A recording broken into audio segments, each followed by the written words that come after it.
don't understand why you're 40 years old playing the game still. So. Well, I mean, what game do you think you're going to be playing when you're 40? When do you think you're going to stop playing games? What's the age? What's the cutoff age? When you're out of high school and college. You're a high school kid? Yeah, I'm in high school. Yeah. How old are you? Why does it matter? Well, I mean, you foresee yourself in the future quitting something you love, like video games? Do you not love video games? You just cruise through it. I mean, I think it's a little bit of a waste of time when you're that old. But. Well, how do you know? You're not old yet. I mean, I can think of probably reasons that video games would be a waste of time for high school kids. Are you in honor classes to get more than a 4.0? No, but... You know what I'm saying? There's more things you could be doing to improve your life than playing video games too, right? Yeah, you study and not play games. Hey, just recreation, man. Having fun. Ain't nothing wrong with that. Alright, then. Me. Well, they may not be. So let's going live. We are live. Hello, everybody, and welcome to Honey Badger Arcade. My name is Brian, and I'm here with an old friend of the channel. We go way back, Dave Cullen of the Dave Cullen Show. What's up, Dave? How are you? It's so good to hear from you, honestly. Thank you so much, Brian. That was another life. Yeah, right. I had so much more hair and so much more hope and hair. I had plenty of both. Yes, some more hair. Yeah, so some people don't know, you are the man behind my cartoons, my graphics. So you're gonna have to do them all again, but maybe just put a hat on my head. Well, yeah, we'll figure something out. I think I can do something a lot cooler if you legitimately want more of these cartoons. Because whenever I see your videos, I tell my wife, I was like, I drew those. But you're an artist. You probably look at them and go, I could have done this, I could have done that. I see imperfections in some of those drawings that no one would notice, and it drives me bananas. I look at it and I'm just like, oh my God, how come no one has pointed this out? But anyway, it is, I do feel honored to, because I think your channel, the Dave Cullen Show, it blew up pretty quick. And you're basically just talking about, cultural things, shows, movies, franchises, stories, and people really want to hear about that stuff, I guess. Huh? I'm amazed. I can't explain it. I'm just a guy on the internet with an opinion. But hopefully giving people some entertainment, something to think about, and also some maybe background to what's happening in pop culture, maybe a little bit of why. Yeah. But also giving them, it's like anything else. I mean, with this sort of content creation, people are interested in a particular genre. Maybe I kind of specialize, I suppose, in the sci-fi stuff.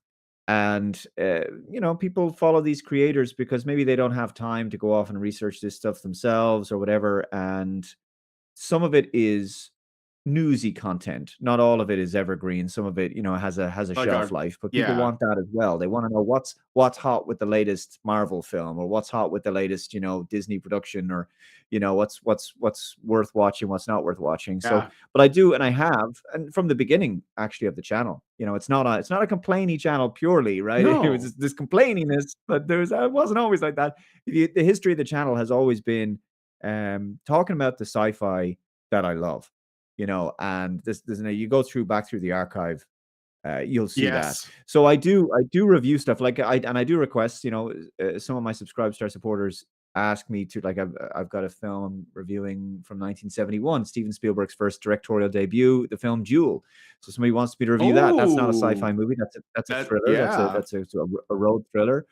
And then I do a segment most months where I look at and I promote fan films.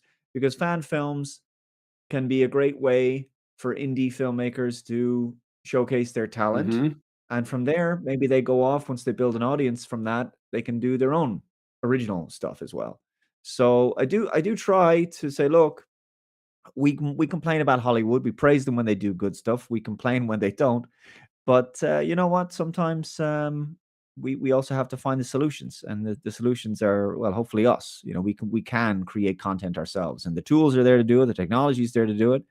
And who knows, maybe AI will be a disruptive force for good as opposed to a negative one. So yeah, I think there's reasons to be positive there. Yeah, and I think, well, I think I know why people watch content like yours, because the truth is that people are looking for the opinions of like regular folks. In the past, I remember when a new movie was about to hit the theaters, we would look in the newspaper. Remember those? And we would look for in the review section. I would look at Siskel and Ebert, and they would tell me, is this worth my time or not? And nowadays, anybody can share their opinion, but I think that's what people are looking for. Like, people don't go to movie websites for reviews anymore. I don't even think Rotten Tomatoes is relevant now. They just know people online who have similar tastes, and they just say, "Oh, what does the guy who likes the same things I like think about this?" Kind of like your friends, And so yeah, I think that's great. And I did note, like, I think one of the earliest videos you did was something about Star Trek. And I figure, oh, he's a Trekkie. That's cool. Like, I wasn't really into that when I was growing up. No shade. I did like the old show because of the melodrama of the original series. But then I thought, okay, so you because we didn't really talk about that stuff when we used to hang out. We hung out like once. I don't know why I'm putting it that way. Like when I met you at VidCon in 2017. But it meant so much to you. I made an impact. You did, yeah. No, I thought it was like like I met a lot of people then, but you were one of my favorite people. Like, I could tell you were just like a genuine person. Like, that's what I'm saying. It's authenticity is what people are looking for. I'm a genuine AI. Yeah. I'm one of the good artificial intelligent bots. That's right. Yeah. That's right. So speaking of which, the reason why I brought you on was I wanted to talk to you a little bit about, obviously, like, culture and stuff, but also your book. So maybe books plural, because I think you've written more than one, or you're working on more than one. Am I getting ahead of myself there? I finished my first fiction novel late last year, and so that's Deus V Machina. So that's been out a few months, and then I just a few weeks ago, I launched a small book called it's a non-fiction, and it's called The Checkmate Machine, and it's a collection of essays on me ranting against the negatives of smart technology and how we've become accustomed to too much tech in our lives. But yeah, so they're both available on, well, lots of different platforms as well as Amazon, of course. But yeah, so I've started writing. It's something I've meant to do for a long time. I've been putting it off, and I've just got to. Have you in the last? Yeah, have you always wanted to do that? Like, because that was one thing I was going to ask you. Have you always wanted to be a writer, or is this like an urge, like an inspiration that came later? I suppose I probably wanted to do indie movies, but I don't know. I guess I wanted to tell stories. I'm not a big reader, but when I do read, like, I go through like a lot of books. I kind of binge read books in a few at a go, and then I won't read for ages. And but I thought, yeah, geez, I could do something here, and I had the idea for Deus V Machina back in 2019. It sort of came to me more or less in one morning. Sometimes you just inspiration strikes, and so I hit the record button on my microphone, and I just spoke into the microphone of what was coming into my head at the time. And I still have the recording, and the plot has changed a little bit, but not dramatically. And So I didn't know what genre it was going to be. Yeah. I didn't know it was going to be like a detective noir mystery, but that kind of came later. But the basic story of AI and God and spirituality and technology, that fascinated me for a long time, and sort of mirrored, I guess, maybe my own journey. So yeah, sorry. No, that's ahead. great. No, I was good. So your process. So because I have started writing a couple of essays that I want to use to make videos about. But writing is just not my thing. Like, I feel so, what's the word? Unequipped but I have been sort of like writing down my thoughts, but I'm more of a speaker. And so it's interesting that you said that you basically just turned on a microphone and started doing like a verbal stream of consciousness, and then took that and then wrote something based on that. Is that right? Well, yeah, it was a 2 or 3 minute like recording of the basic premise, because I came up with I thought it was a clever little hook, a little idea that had a nice twist to it. And then after that, lots of things happened over the next few years, and then at long last, in I guess it was towards, I think it was August or September of 2023. My fiance was just like, "Just will you finally write that book you've been talking about for ages?" And so I said, "Okay, fine." So she kind of pushed me to do it because I was just procrastinating. I was like, "I got to write this book at some point." And I said this on another interview, like, you don't know if you can do something like that until you've done it. It's kind of like you don't know if you can until you've completed it. It just becomes this unending thing. So I finished it after 14 months. It took, and many rewrites and lots of feedback from people, but it took a long time. But it was, yeah, I'm actually going to be starting the sequel soon enough, but I'm already kind of procrastinating because I really want to map this one much more, so that every chapter I know what important things to, what plot points to hit in each chapter, um, to give myself a kind of a blueprint for the book. Yeah. And I want to do that a lot more because when I was writing this one, it's very easy to get lost a little bit, because amazing things happen when you write for long enough, Brian. Would you the creative gate opens inside Really? you, and your brain starts to come up with new stuff, and you're like, Oh. "Oh, I should do that. Oh, I should do that." You're just in that creative mode where you're generating ideas, and you can get a bit lost if you don't rein it in a bit. And but then what happens is great stuff comes, Mhm. and then you're like, "Oh, I'll have to incorporate that into the story somehow." And then when you do, you have to go back and rewrite lots of things earlier in the story and then later, and it affects the whole thing. So it just takes longer and longer. But anyway, it seems to have gone over well. People seem to have liked the book, which is a huge relief. And for a first novel to be very well received, Mhm. largely is immensely satisfying. Yeah, so like how many, we're gonna get into the plot and stuff, at least as much as we're willing to give away without spoiling anything, but how like far along, like how much of the process were like drafts and editorializing? Well, it's funny. When I started, I was just opened a document, and I started mapping out, here's what's going to happen in chapter 1, here's what's going to happen in chapter 2. So you can the best thing to do is probably start with a one or two page outline, and then break down, plot your chapters, individual chapters. This is what's going to happen here, chapter 1, 2, 3, 4, 5, 6, 7, 8, 9. And what happened is that I hit chapter 11, and my notes were getting longer and longer and longer for that chapter. And eventually it was like, I'm writing chapter 11, it seems. And so I started writing the book at chapter 11 for some reason. So I wrote the last 9 or so chapters first, and then went back to the start and wrote the first part of the book Oh. second.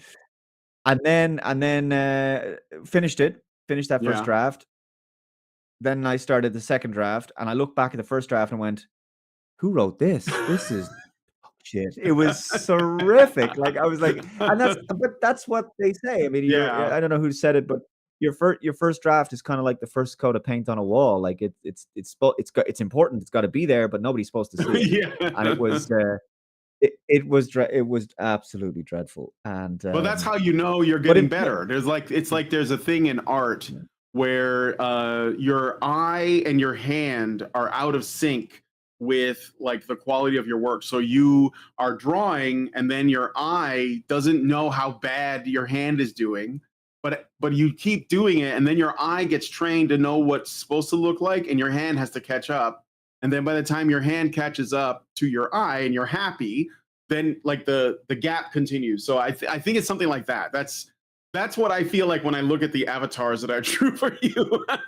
So because they're from years ago, and I'm like, oh man, I could do way better now. Maybe. I mean, I'm probably lying to myself, to be honest. But No, no. Yeah, so that's cool. So like, how would you say? I don't even know because of the way that your process seems to be described. Were there drafts, or was it just like I wrote this chapter, then I went back, then I came back, saw this chapter was shit. I I fixed it up, and then I kept It going. Was it something like that? Yeah, there was a bit of that. The second draft was significantly better. Some stuff from the first draft did survive, Hmm. not much. And then I had a friend, my friend Jay Metz, who's also writing at the moment. He's working on his book. He gave me a lot of notes on each chapter, and just like this is terrible. Change this, what about he'd focus on, like, the thread of the narrative might be needs it's kind of getting a bit plotting here or there, whatever it might be. So and the different character beats and everything else. And so I'd take that on board, and I would incorporate what I felt were changes that were needed here and there. And most of it then became down to editing, which is actually a process I quite like, because I came from a video editing background, and I suppose editing video and editing text, they're not a million miles away from each other in a way, because you're trying to communicate something in a concise and precise manner. And so I had no problem hacking and slashing a lot of superfluous stuff and finding ways to cut down the word count and communicate the same thing with less words, and finding that, geez, like, all of this stuff can go. So whenever he would tell me something like, "Oh, this chapter is getting it's a bit of an arm wrestle getting through this one. It's kind of getting boring," I would go, "Okay, what can I do to speed this up? What can I do to improve the pacing and introduce some a bit of faster energy to Hmm. it?" So uh, yeah, I mean, that's a big thing. It was a 64,000 word document, which isn't big. Yeah. It's not a massive novel, but I got it down to 57,000. And there were people who said things like, I would have liked to have known more about the character's backstory and the AI war and all that sort of stuff. And I absolutely get that. I think those are good criticisms. And the reason why I didn't include them, because there was that stuff was a little bit more fleshed out originally, is because I had a lack of confidence, which is that it was my first novel and I was uncertain if it was any good. And I said to myself, it's better to err on the side of caution, which is to get people to want more, as opposed to, giving them too much and they're like, I couldn't finish it, because you're too close to it when you're writing. Oh And yeah. uh, It becomes your I baby, just right? And thought, you get a little possessive, and yeah, you yeah. do. And I just thought, like, if it's a bad story and people don't like it, I hope that they at least finish it, and it's not like a slog, right? So it's better for the book to be faster Mm, paced than for it to be, there's lots of detail, but it's kind of a bit meandering or whatever, or yeah. just too much exposition. So there's mystery left, and I'm going to follow up on that with the sequel. And I'm slowly working on plotting that now, and I don't know when I'm actually going to start writing chapter one, but at some point I'm going to have to, sit on my ass to do it. So yeah, All right. it'll happen at some Well, point. yeah, I can already tell based just on the title alone, that it seemed that you were intending a kind of, let's say, a series, or at least a theme of like a character that sort of like reappears in your books, kind of like what's the name of the guys at Jack Ryan? Those, like, the Patriot Games and Hunt for Red October. It's like that reoccurring character that's in all these books by the same author. Do you know what I'm talking about? Or Jack Reacher is another one. Is I think there's based on books, and you have like this recurring character. And so is that like kind of what you were thinking about with this book? Yeah, and in this Critical Drinker, he has his character. What's his name again? Ryan Drake. He is the Ryan Drake book I didn't know series. that. Okay. So yeah, well, Critical Drinker was an author before he was Critical Drinker. Hmm. So Will Jordan has been an author for a while. So he's written Have those you read books. his books? Okay. I have not read them, but they are apparently very well received, and I have no doubt that they're very good. But yeah, sorry, No, it's okay. I've I was misplaced your your question character. somewhere I in was that. wondering if it would, like, based on the title of your book.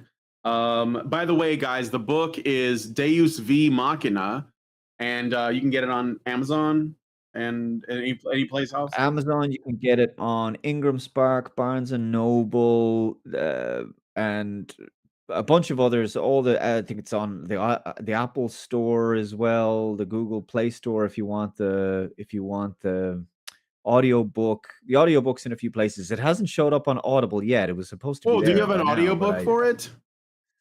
I didn't oh know yeah, that. there's an Oh, audiobook. yeah. It's an AI voice I did with 11 Labs. I did briefly clone my own voice, but I deleted it because it freaked me out. So I used it was just too good. Yeah, It was too I good. bet. So I used another guy. I used an American Okay.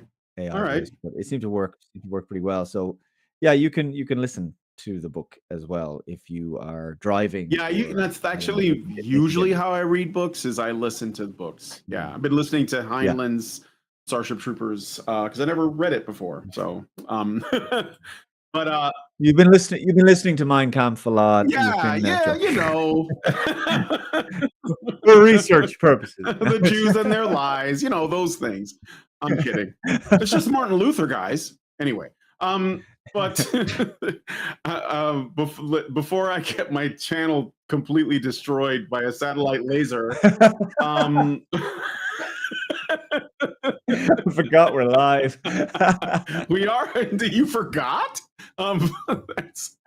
Thanks a lot, Dave. No, but okay. So let's back up. Let's talk about the book a little bit. Right off the bat, it's actually a really strange coincidence. I started seeing like people discussing like the state of literature right now, like so the state of fiction writing specifically right now, and I've seen a lot of people talking about how books, there are very few books, or no, not books, let me rephrase it.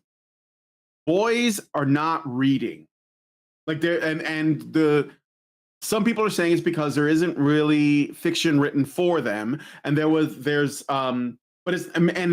like, at least in the mainstream space, and a lot of it is sort of like written for the as broad an audience as possible, which kind of makes it for nobody, and so a lot of it just comes across as kind of like mid at best. But what I have noticed, and that's why I was asking about this, Critical Drinker, I didn't know that he wrote, is that there are people writing stories that happen to, like, a lot of independent writers or small publishers or whatever are writing books that are appealing to boys, and they're about adventure, and they have fast pace, and one of the things that I've seen a big resurgence in is pulp fiction. No relevance to the movie, but fiction that is written with like just really punchy and interesting themes of struggle and all that. And your book kind of has a pulpy feel. Do you think that? Do you see where I'm going with that? Because it's kind of a detective story, kind of pulpy, and definitely like it doesn't slow down really, which I appreciate. I mean, there's quiets, but it's not boring. You know what I mean? Oh well, I'm glad to hear it. Yeah, I think I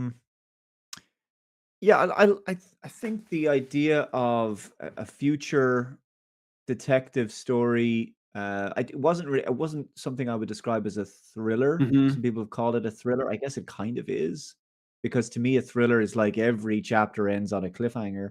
Although there is a little bit of that too, but generally the narrative builds quite quickly. And again, that came down to uh you know it I really didn't know how to pace it unless, each chapter was really progressing things quite quickly. And looking back, just like you were talking about the cartoons, I can see things that, oh yeah, I definitely would change this and that. I'd do a little bit more of this, less of that. But I don't know really in terms of genre. I don't know enough about sort of the pulp stuff that you're describing to know. I think I'd put it this way. I'd call it a detective noir mystery with sci-fi elements, I suppose, which is a few genres, but unintentionally it became also Christian fiction. And some, it's a little bit of sort of maybe how would you call it? Like, yeah, Christian, I suppose Christian fiction, yeah, because there's a bit of end times kind of stuff in there, and obviously there's the philosophical questions about good and evil and God and everything else, and there's important elements of the Bible. So I didn't intend it to be that. It was supposed to be like, this is a character. Jesus is one of the characters in the story. There's been this second coming, and you're not really sure what to believe because the protagonist isn't, and he's Cody Stockton is this guy who's lost his faith. So obviously it's going to be about that journey. Right. The original ending, without giving anything away, was much more open ended. It was really up to the interpretation of the audience. And what I did was, well, I suppose if I say I went for a more definitive ending, that might give a few things away. But I certainly I decided, like, originally that there was an extra twist which happens in the book that was supposed to be more subtle, that you might pick up on it on our second or third reading. But then I said, no, that's got to be the twist.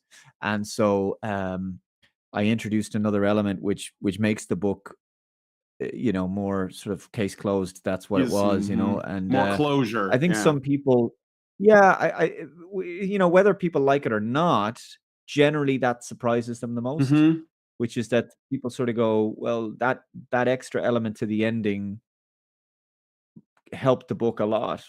So that was what I was aiming for. So I guess I achieved that for the most part. I don't know what you felt about it. Yeah. So no, I think that it certainly feels pulpy to me. And I guess when I say that, I mean, I don't know, it's kind of like a hard-boiled detective story in a way. And I think that that's something, and I like that there is like this romance plot, but it doesn't like bog things down. It doesn't feel like a second story that's like, sort of clumsily attached to the primary story.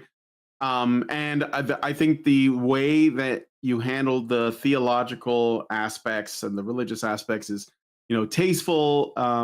And it really asks people to like think about this. And I feel like I had to talk around it because I don't want to give anything away. So how would you give me the what do they call it? The elevator pitch for the plot of the story without giving any, unless you want to give things away, because it's your story, to the people that are watching. Well, it depends. Is this one of these? Is this one of these like elevators in like Las Vegas, for like one of these really fast elevators where you can feel the acceleration and deceleration?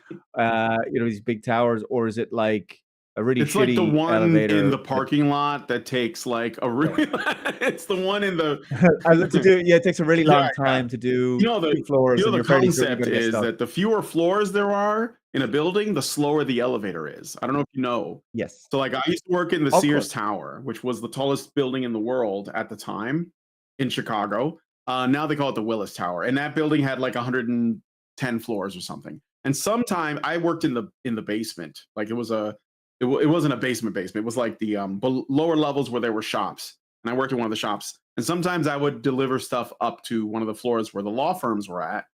And I would get on the elevator, and it was like a rocket ship. Like there were elevators that would go express to a floor, But then before that, I worked in a parking garage, and there was an elevator there, and it was like it took longer than the Sears Tower elevator to get to a floor.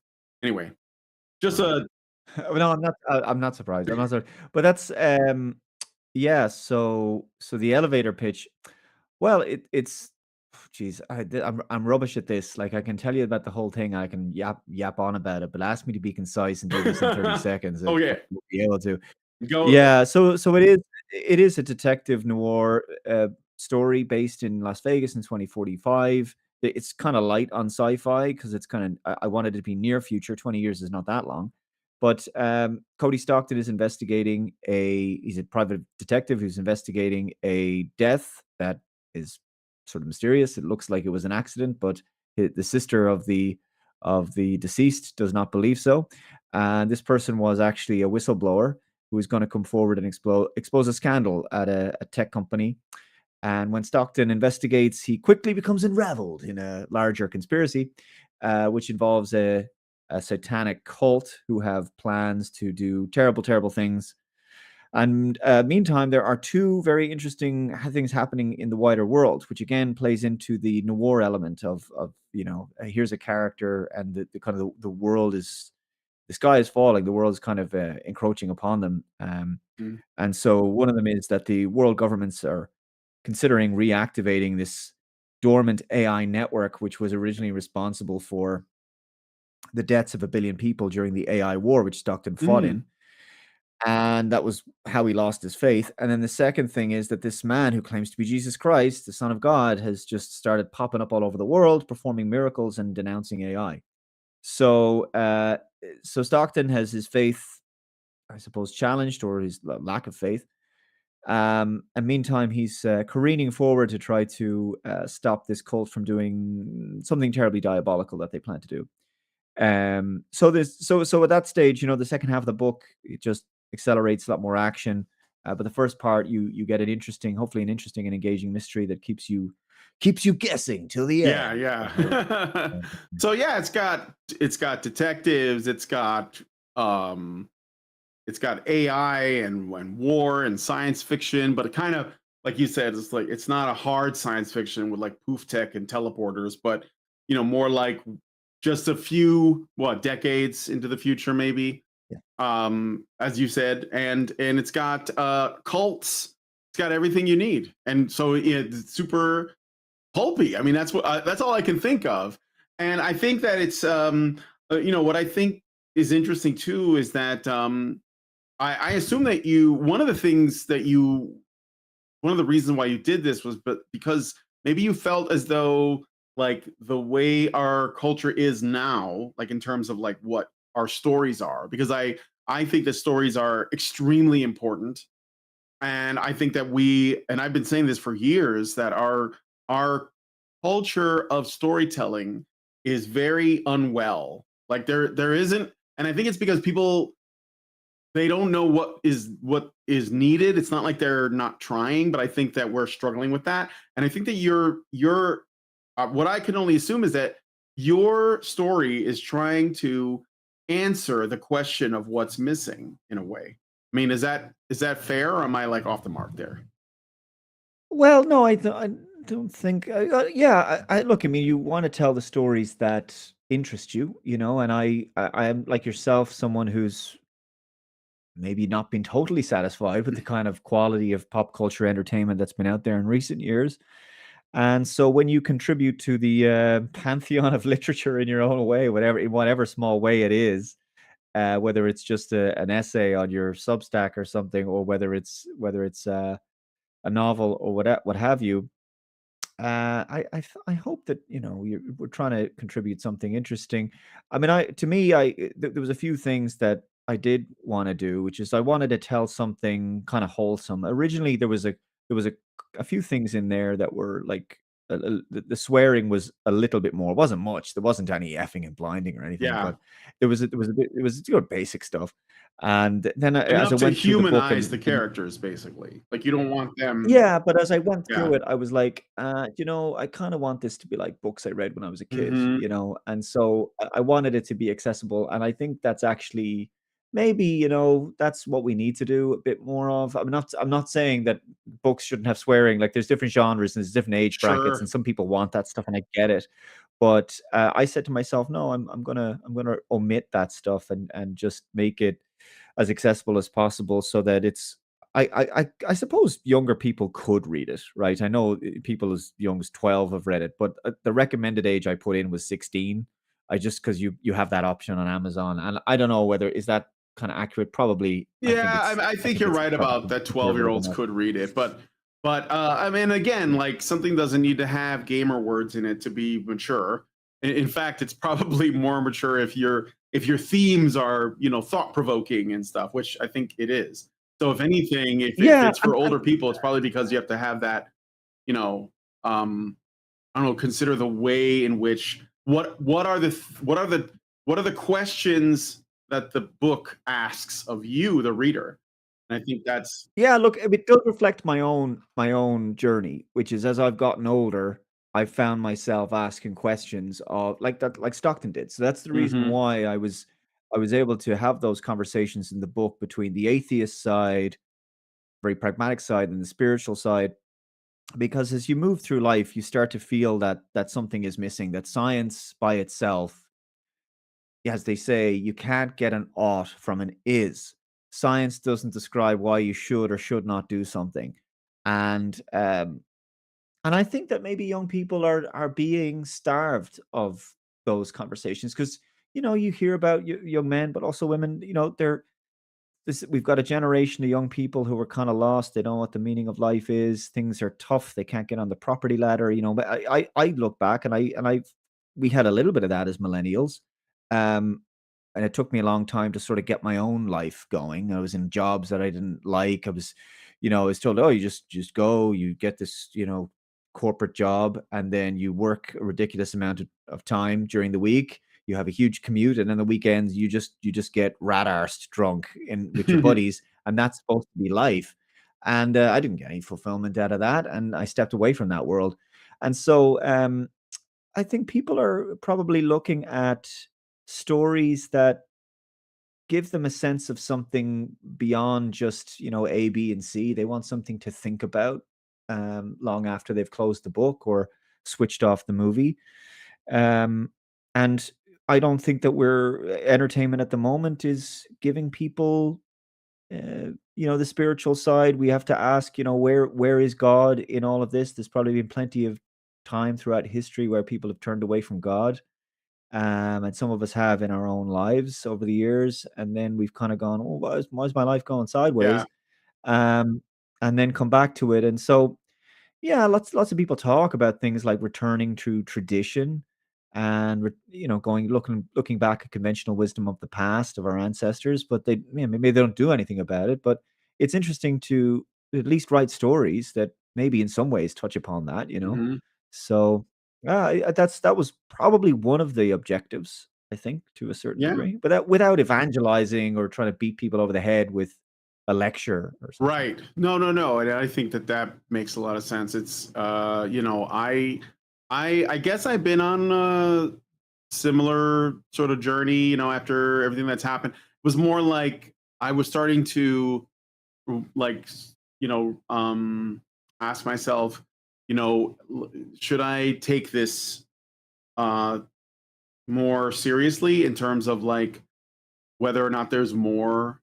And I think there is. And I think meaning is important. In fact, I heard this one line. It came from the most surprising place, but it really like put me on.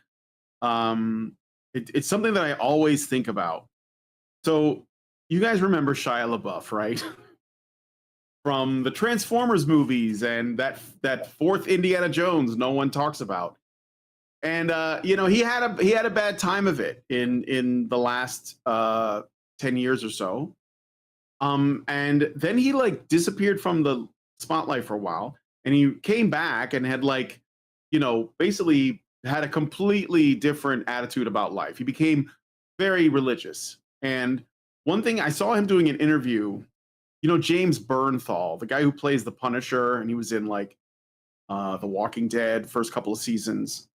He has this podcast. I can't remember what it's called, but he had, because he's kind of a Hollywood guy, he had Shia LaBeouf on his show, and they were talking about Shia LaBeouf's got like a family and he's married and stuff.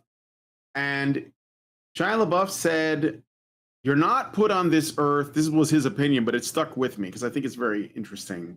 And I tend to agree. He says, "You're not put on this earth to be happy. You're put on this earth to be useful."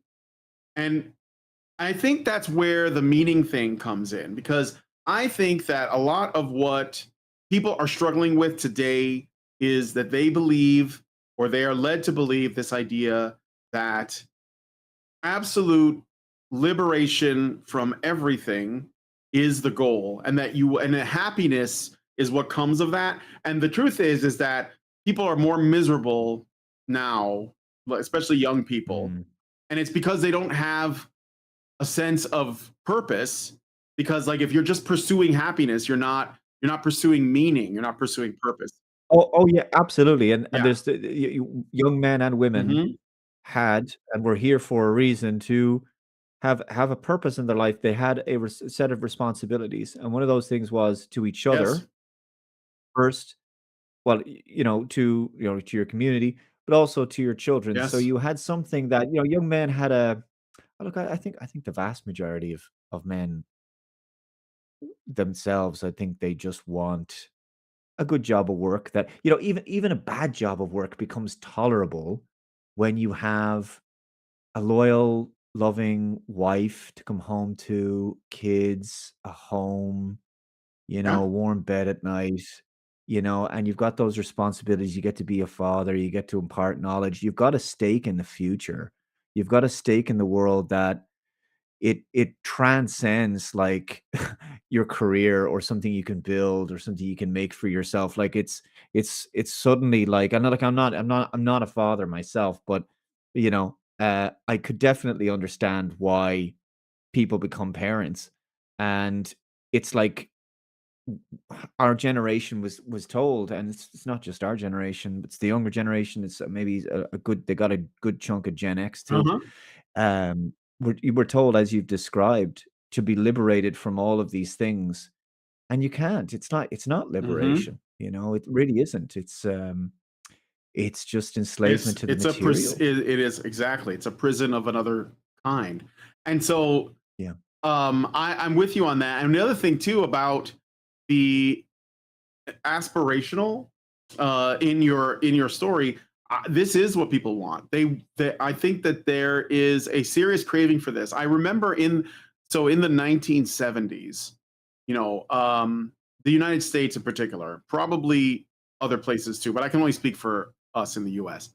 We were going through a really rough time. Like the Vietnam War had just ended, the Cold War was going on, and the economy was really bad, and everybody was poor, and there were all these problems. And so this guy comes along, and he decides to make a movie about going the distance and about like struggling against, you know, and trying to pick up the pieces of your life and do something positive for yourself, and just because, you know, like it's the right thing to do. And in nobody wanted to give his script a shot. He ended up making the movie independently, and it became like the biggest film, like one of the biggest films of all time. And it's called Rocky. And it was a story about that, and that was so aspirational. It started an entire trend of aspirational films about people who do, you know, what they feel is right in their heart. Like they come from all different walks of life, and it was inspiring for people. And a Mm. lot of work today that we see in our mainstream culture is, well, but primarily it's derivative. So there's another thing that people, you know, it's like a sequel, a reboot, an adaptation. So there, first off, there's it's already not really piercing our imagination because we already know what it entails, even if they put their own spin on it. So there's that. And again, I'm not trying to just complain for complaining's sake. I'm pointing out why people are not resonating. I mean, they keep churning this stuff out, and it's just product on an assembly line, and no one's really responding to it, except say for some things. And then you have like on top of that, a lot of it's very cynical. Like it's not even what is it? It's not even authentic. It becomes a parody of itself. So like Yes, there's a lot of what I've heard that term, is it bathos or bathos? Have you heard about no, this? I've not heard this. So you have pathos, but this is the Marvel movies are full of this, Mhm. the irony. Yeah. I would call it irony, but there's a particular term for it. So bathos, and I'm probably gonna butcher the definition here, is where you undercut a really serious moment of maybe reflection or drama or, you know, a big, like, really important, serious thing that's just happened, and you undercut that with a really mediocre moment of just, like, something kinda silly or that feels, like, awkward or embarrassing, Yeah, you completely and like take the air yeah. out of it. It's like you deflate the Yeah, moment, right? Yeah. yeah, because there's no confidence with the tension anymore. I think it's almost as if the audience sorry, it's almost as the filmmakers and the writers believe that the audience are too cynical to really take anything with conviction seriously Yeah, anymore. it's And so it if would that be like yeah, as an example, okay? you're watching The Lord of the Rings, and Gandalf has just returned from Minas Tirith with his understanding of what the ring is, and he comes to Frodo and he appears from the shadows and says, "Is it secret? Is it safe?" And then a slow wet fart comes out. It's that, and then like Frodo looks around like confused because it just ruined the moment, and Sam is in the window like, So, I mean that's it's so. Yeah, it's like the heroes who look at the bad guy, like they look at the terrible thing in the sky, they're gonna go fight. Yeah. And then they go, one of them says, "Let's do this," and then the other guy next to him says it at the same time. And they go, "Oh, did you wanna say it?" No, that sort of shit. Yeah, absolutely. That was literally in Ghostbusters 2016, wasn't it? That's right. And then there's also the moment of another example which I saw in an article was there's a serious moment between Star-Lord and I'm blanking now on Zoe Saldana's character's name. Gamora. Yeah. Gamora. And they're having a serious moment in Infinity War. Yeah. And they're talking, it's very serious. And then suddenly Drax, you hear him and he's eating chips. Oh yeah, sure. Eating, and he's pretending like he's moving slowly, like they can't see him. And that's another example of bathos. Yeah. And anyway, there's a lot of it, but there's a lot of that. Marvel humor as well has a lot of that stuff where a big spaceship could just crash into a city and it blows this whole city block and everyone's screaming, and then someone just goes, "Well, that happened." It's right. And the thing is too is that it wasn't always that way. Like I've been rewatching the old Marvel movies, like the first couple of phases. I just finished the other day. Lindsay and I watched not Falcon. I'm sorry. Captain America: The Winter Soldier, which is like the best one of all. I think it's my favorite of all their movies. And I was like, this doesn't really have that. Like the earnestness of it is still there. But I think that what has happened is, I kind of blame Joss Whedon for this specifically. But what I think has happened is that all the characters now are written as though they know they're in a movie. And so like, like they know they're in a movie. So they're just like, they talk about it in this meta sense. And I don't mean like Deadpool breaking the fourth wall. Like, okay, that makes sense. But like, it's like everyone is kind of breaking the fourth wall all the time. And everyone has a great sense of humor. Everyone will just butt in with like some really quirky, witty line. Yeah. Like out of nowhere, and everyone's really funny. Yeah. I mean, Whedon had a part to play in that. Buffy and Angel were Buffy and Angel, right? And it was a kind of a gimmick. It was new, but that kind of humor overstays its welcome. And the problem is that not every franchise can go that way or be that way. And The Simpsons, I think, also had a part to play in some of this irony stuff as well. Yeah. But without doubt, and then what happened is he brought that into Avengers, the first Avengers movie, and again, and because you're expecting it, there'll be a good funny gag here and there from Whedon, but the issue is that other people tried to emulate what he was doing, and they're not Joss Whedon. He could kind of get away with it, and I feel that. Well, I think that everyone's trying. Yeah, I think that there's a time.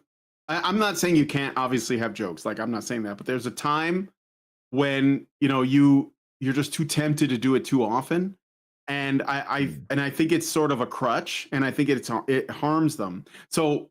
Well, I think most of all, people today, like the audiences, they really want authenticity. I think that people are craving for that, and I think we're gonna get it. I think that there was, one thing that I really miss about older films, like let's say, I don't know if you've ever watched like really like pretty old movies from like the 50s, like the old like Ray Harryhausen Sinbad movies, or Jason and the Argonauts, those, everyone is like, the thing about the acting back then, it was like they were always on a stage.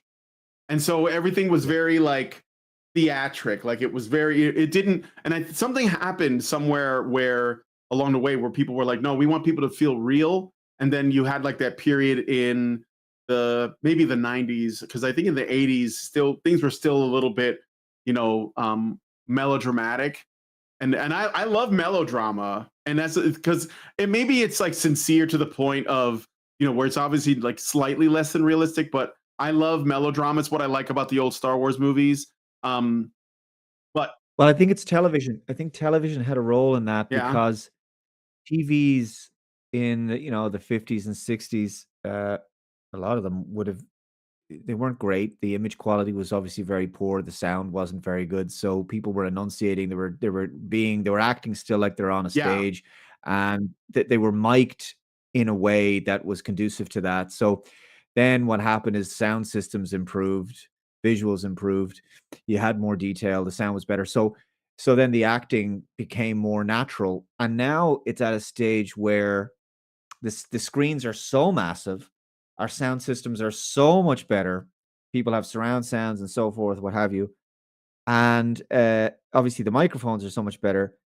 But it's like there's a lot of whispering going on yeah. now. You may have noticed. And I can understand that evolution. It's just the problem is that the acting is I don't know. Michael Burnham did it so many times in Star Trek Oh Discovery. It's an God. odd choice, Yeah. But yeah, it's irritating. Yeah, It's yeah. irritating to say the least. Well, yeah. So I'm sorry, I'm getting way off track. So I just wanted to say that I do think that what people are craving is something that at least isn't tongue in cheek all the time, but I think overtly audiences are craving something authentic, and they're really not fans of Hollywood. Like the Oscars happened, nobody watched. It was like the worst ratings, record low ratings. Okay. And so, I mean, there could be a number of reasons for that. Obviously, Hollywood is notorious for all of their virtue signaling, but I think it's really because the quality of their storytelling is not like on par. And I think that independent work is becoming easier and easier to make. Like the bar for entry is lower and lower, and because of the internet, we have like so many people making fan projects.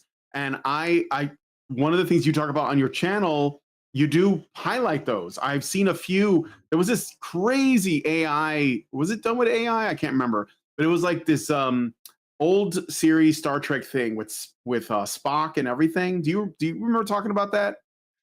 Well, yeah. So that didn't It was use like AI. CGI. It That was like was, a I think, de-aging thing, maybe, or yeah, so I think you're talking about Otoy and the Roddenberry mm-hmm. Archive, where they brought William Shatner, or what appeared to be William Shatner, was actually an actor called Sam Witwer with a digital face on his, and then they brought back Spock, Leonard Nimoy, but that was actually an actor by the name of Lawrence Selleck. They put a CG on him. Yeah, I mean, so there's those kind of things happening. There are also AI filmmakers, people who are creating AI video art, and it's the things like the lip syncing is getting better and better. But we are going to see it very quickly. The next year or two, you're going to start seeing AI movies that are like, whoa, okay, we don't need actors anymore. We don't need anything anymore, right? Anyone's just going to be able to, it's basically animation, but at a very advanced level. So, yeah, I suspect that that's going to have a big impact on Hollywood. I think what Hollywood has going for it is that it does, and we talked about reboots there and that and franchises, it has the rights to the studios have the rights to the intellectual properties. So they'll be able to continue to monetize those on the grounds of nostalgia and built-in audiences that they already have. So they'll be able to continue to make those big blockbuster movies. I hope that they're going to be making them cheaper and they're not quite so wasteful as they have been in recent years. A lot of it feels like just tax write-offs. So I suspect that that's where they'll go. It'll just be really the big blockbuster movies will be what you'll go to see in the cinema, but everything else will just watch at home. And who knows, maybe indie filmmakers will be able to produce stuff that's on par. I can't imagine that that isn't going to change things across the board. One thing that we have going for us at the moment is that the laws are very much on our side with respect to what is AI generated purely and AI assisted. Mm-hmm. And so, yeah, like that's why I personally don't think AI should be used to create stuff because a prompt, believe it or not, is not authorship of Mm-hmm. something. It's not legal authorship. Purely AI generated content is considered public domain. AI assisted, and that's kind of a gray area, that is something that you can copyright. I'm not a lawyer again, but You know, that's as to where the line is. It's not clear. So we're still in a kind of a with AI. Maybe we're in an almost .com bubble situation. I don't know. This whole situation has to play out over the next few years to find out where we are. But you're right. I think independent filmmaking is going to be tip the scale in with respect to the audience's favor. And maybe that'll have an impact on Hollywood. Maybe Hollywood's going to have to pivot. It's kind of putting woke away a little bit at the moment now, but I think what we're getting maybe is, to some degree, we've been normalized to the woke stuff. But at the same time, I think they're probably going to still do bits of it here and there, but they're just going to give us a little bit more non-woke, right? You might get a few more decent Tom Cruise type movies, right? Yeah, I'm excited for the rest of Mission Impossible. I thought I like his movies, and I think they're fun. I mean, I don't know if I'm going to be racing out to the theater day one, but I will watch the rest of that, the sequel to that Dead Reckoning story, just out of curiosity. But yeah, I think that it's true. Like when it comes to the franchises that Hollywood owns, which is all of them, that's probably going to be their primary method of remaining relevant. But I'm hopeful that people will come up with new ideas. That's what I want to see. And I think we can do it because, you know, I always tell people this, you know, there was a point in history where the idea of the Terminator did not exist. And then somebody came up with it. And now it's like a household name. There was an idea of the Predator that no one knew what it was. It didn't exist. And then someone created it. So there's no reason why you can't come up with something like that no one's thought of, or at least it's not that it's like never been done. Like there's no such thing as a truly unique idea. There's a saying, nothing is new under the sun. But there is a way to like bring something novel that, you know, to the genre that people resonate with. And I think you could. I will say this, I think the next pop culture icon is coming, and it's not going to be coming from Hollywood, and it's going to probably start an avalanche of creativity, like of people coming up with things that haven't been done. They may borrow inspiration from, you know, stuff going on in other parts of the world, like the Far East, like Japan and China and Korea. They may be taking stuff from history. They may be finding inspiration in, you know, ancient writings, you know, and I think, but I do think that there are people who are very hungry for something new, and there are people who are very hungry to make that thing, you know. And going back to your book, because that is what this is about. We ended up talking about a bunch of other stuff. So again, the book is called Deus V Machina. It is a mystery thriller, kind of pulpy. It's a detective story.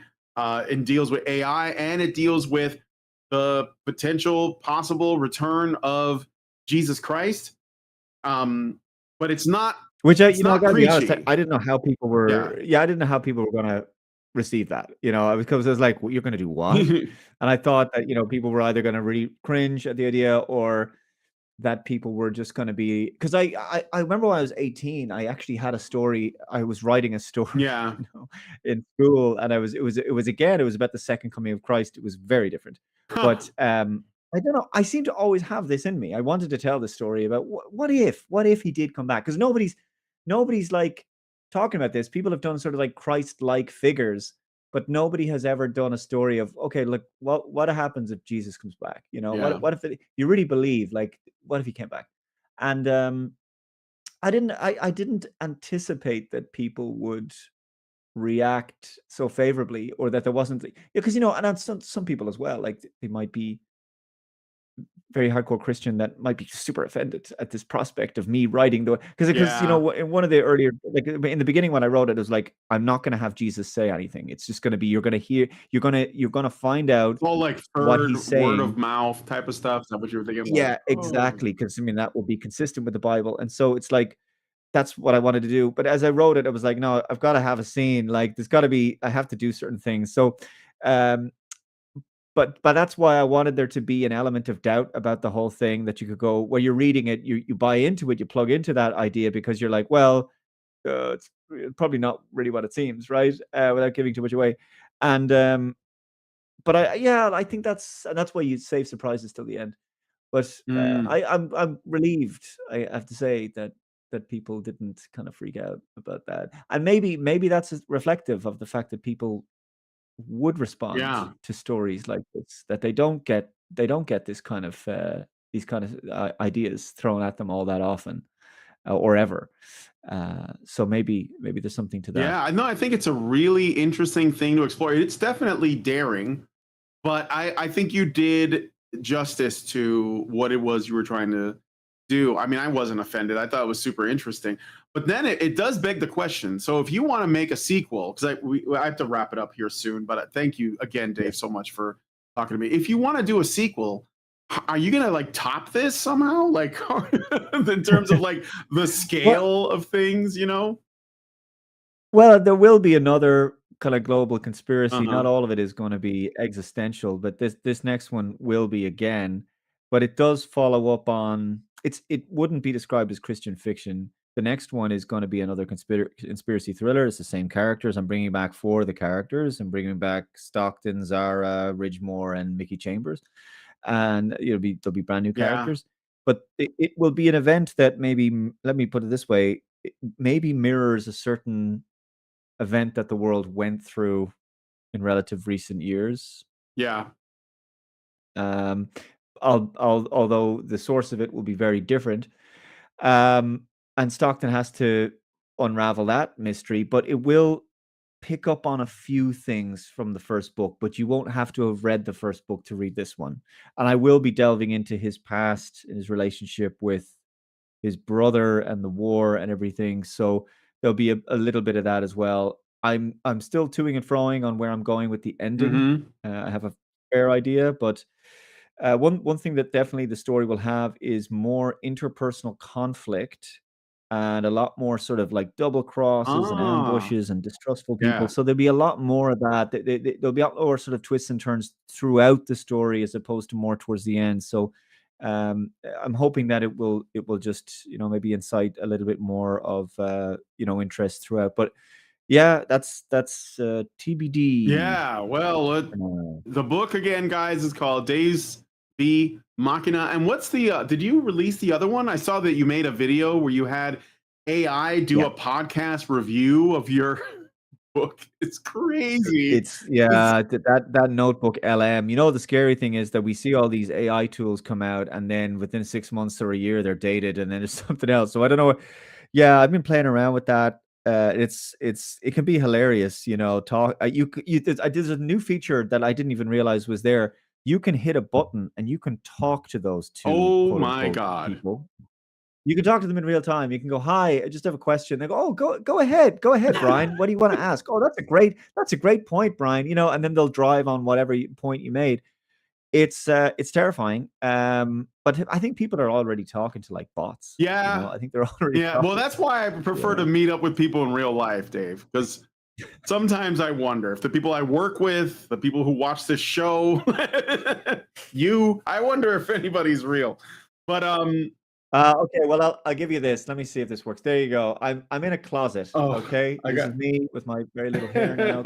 I didn't think you were gonna do this for anybody and show them your face. These are clothes. I'm in a temporary workspace. I don't believe it. Still being worked on. So I am real, believe it or not. Sorry about this. Well, I've no lighting. I've nothing. The lighting's terrible. So this is why I don't show my face all that often. You're fine, but now you have to stay up until I close it out. But I am going to end the show there. Again, the book is called Deus V Machina. Definitely check it out on Amazon. Where else is it? All the usuals. If you just Google search it, or you search for the audiobook or whatever, you'll find it on the audiobooks on Google Play for those people interested. Paperback and ebook forms on Amazon. I think Barnes and Noble as well. So it's all over the place. Yeah. So check it out, and please do what you can to support independent storytellers. That's like what one of the purposes of my channel is, to bring out like the talent. The cream has to rise to the top, as Randy Macho Man Savage once said. So, a personal hero of mine. Thank you, Dave Cullen, for coming on the show. Thank you guys for watching. If you like this video, please hit like, subscribe if you're not already subscribed. Hit the bell for notifications, leave us a comment, let us know what you guys think about what we talked about on the show today. Check out the links to, I just put your YouTube channel in the description so people can watch. They're probably already subscribers, to be honest. And please share this video because sharing is caring. Thank you guys so much for coming on this show, and we'll talk to you guys in the next one. Long live Vivian. Bye-bye. With the glass ceiling broken, all the oppressed groups shall prosper, especially the most oppressed group of all, gamers. I want people in the industry to be a little bit louder about people being mean to other people, and maybe say it's not a good thing. Yeah. Maybe say we don't want you around if you're going to be a cunt. Yeah. And hateful. And that the games industry is diverse naturally. Not because anyone's making them be diverse. Because the world is diverse, you stupid motherfucker. And if you have a problem with that, come fight me. Physically. Bitch. Has anyone taken you up on that yet? No, because they're all pussies. Yep. Down here, salt is a way of life. Obviously, the environment down here is all salt. The ceiling's salt, the floor is salt, the walls are salt, and to an extent, the air is salt. And you breathe that in, and you can constantly taste the salt.